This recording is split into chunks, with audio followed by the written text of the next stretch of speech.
The Galactic Union never truly understood humans. They studied them, analyzed them, even admired their unique blend of creativity and madness, but they never got them. To most species, humans were just strange creatures from a Deathworld, a planet so hostile that everything on it seemed to have evolved with the singular purpose of killing everything else. And yet humans didn't just survive there. They thrived. Our story begins on Station Orin 9, a massive space hub glittering near the edge of the Orion sector. It was a crossroads for hundreds of alien races, a place to trade, share technology, and occasionally gossip about the baffling antics of humanity. On this particular day, Commander Tivel, a tall, imposing reptilian officer, was meticulously preparing for the Intergalactic Engineering Expo. It was a prestigious, peaceful event where the galaxy's brightest minds displayed their greatest inventions. Everything was calm, orderly, and running precisely on schedule, until a small, unassuming human ship docked. The airlock hissed open, and out stepped Captain Ryan Cole. He was a rugged man with a grin that hovered somewhere between impending trouble and sheer genius. He casually carried a small metal case in one hand and, rather bizarrely, a bottle of Terran beer in the other. "Hey folks," Ryan said cheerfully, his voice cutting through the quiet hum of the expo hall. "I heard there's a competition. Mind if I join?" Commander Tivel's eyes narrowed. "Human, this is a serious scientific presentation. We have no time for jokes." Ryan just laughed, giving the bottle a little shake. "Oh, trust me. This is as serious as it gets, but first," he scanned the crowd. "Someone hold my beer." An almost comical wave of silence washed over the hall. Every species with even a basic understanding of human culture instinctively took a step back. The phrase, "hold my beer," was infamous across the Union.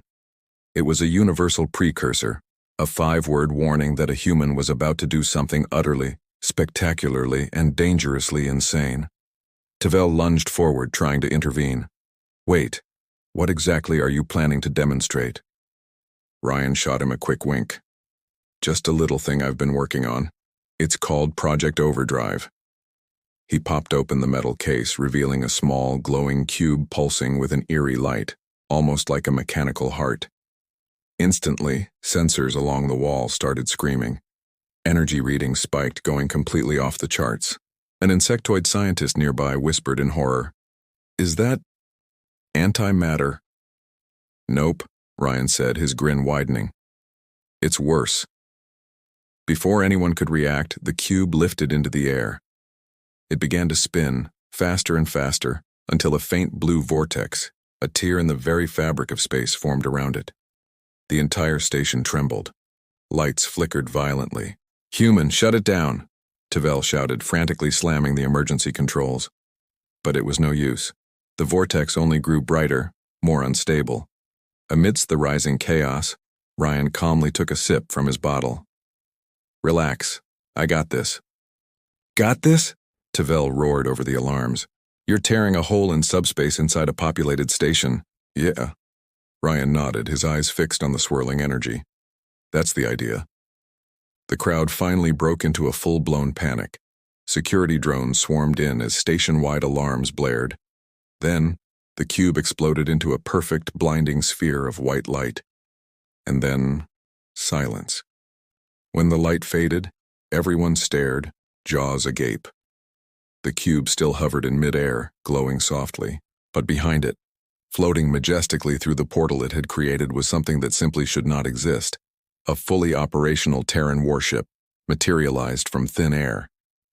It was massive, all dark steel, sharp angles, with the human insignia glowing proudly on its hull. It hummed with contained power, alive and ready. The aliens were utterly speechless. How had one man with one little cube summoned an entire warship? Ryan clapped his hands together, breaking the spell. "Ladies and gentlemen, Project Overdrive. It lets you teleport large ships using folded quantum signatures. Took me 6 months and a lot of very bad ideas to get right. But hey, it works." "It works?" Tivel barked, his voice trembling with rage. "You ripped open a wormhole inside my station." Ryan just shrugged. "Yeah, but look at it, clean jump, no casualties." Okay, maybe some light nausea for the folks in the front row. Half the room was still staring at the impossible ship. The Union scientists erupted into a heated debate, some hailing Ryan as a genius, others demanding his immediate arrest, but Ryan only grinned wider. He leaned toward Tavel and whispered, "You see, Commander, this is why you should never ever tell a human something's impossible." Just then, the warship's lights flickered. A deep, ominous rumble filled the air. The ship's cannons began to turn, not towards the station but at the shimmering portal behind it. All at once, the station sensors screamed a new warning. Unidentified objects approaching, multiple signatures. Ryan's smile vanished. Uh-oh, guess something followed me through. The crowd gasped as dark, horrifying shapes emerged from the vortex. They were massive, insect-like vessels with spiked hulls and sinister red energy cores. The Vraxian swarm, one of the deadliest, most feared species in the galaxy, had just arrived at Auron 9. Tavel's voice was barely a whisper. "You brought them here?" Ryan sighed, finally setting his now empty beer aside. "Technically, they were already chasing me. I just got here first." The warship's guns began to charge, glowing with the unmistakable brilliance of human-engineered firepower. Ryan turned to the terrified crowd, his voice now calm and steady. "If a Deathworlder ever says, 'Hold my beer,' you really should evacuate." The cannons roared to life, and the battle for Auron 9 began. Thanks for watching, everyone.